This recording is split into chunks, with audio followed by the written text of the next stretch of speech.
नाज़रीन, कराची में पहले मुकाबला होता था तालीम का, कौन सी जामिया, कौन से स्कूल और कौन से कॉलेज में सबसे ज़्यादा बच्चे A+ ग्रेड हासिल करते हैं, किस जामिया के बच्चे पूरी दुनिया में नाम बनाते हैं। फिर मुकाबला शुरू हुआ, कौन सी जमात शहर में सबसे ज़्यादा झंडे लगाती है, कौन सी जमात सबसे बड़ा जलसा करती है। फिर मुकाबला शुरू हुआ, कौन सी जमात का सबसे ज़्यादा भरम है, कौन कितने बंदे फड़का सकता है। और अब मुकाबला हो रहा है, कौन कराची वालों को कितना ज़्यादा सताता है, कितनी ज़्यादा जहनी अजियत और तकलीफ पहुंचाता है, कौन कराची वालों को जागते हुए भी डरावने ख्वाब दिखाता है, कौन रात की नींद हराम और दिन में नौकरी पर जाने के लिए परेशानी का बाइस बनता है, कौन कराची वालों के बच्चों की तालीम में कितनी ज़्यादा रुकावट बन सकता है, कौन इस शहर के बूढ़ों को सबसे ज़्यादा तकलीफ दे सकता है, कौन इस शहर का कारोबार बर्बाद करके लोगों की ज़िंदगियों को कितना ज़्यादा अजाब बना सकता है, कौन इस शहर के मुर्दों को भी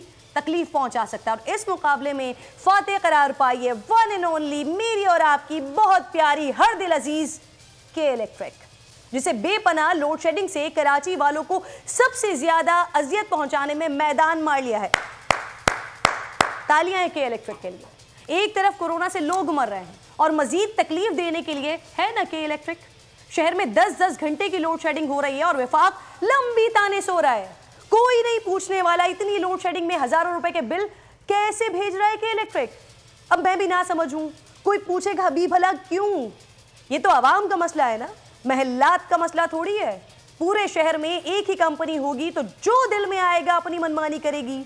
और वैसे भी इस हुकूमत से तो न पेट्रोलियम माफिया संभलता है, न गंदम और शक्कर माफिया के, इनके तो क्या ही कह रहे हैं। मगर मैं हुकूमत से मुतालबा करती हूँ कि जल्द अज जल्द कराची के इस मसले को हल करें, इससे पहले कि आप लोग अपने हलकों में जाने से गुरेज करने लगे और आपसे सवाल होने लगे।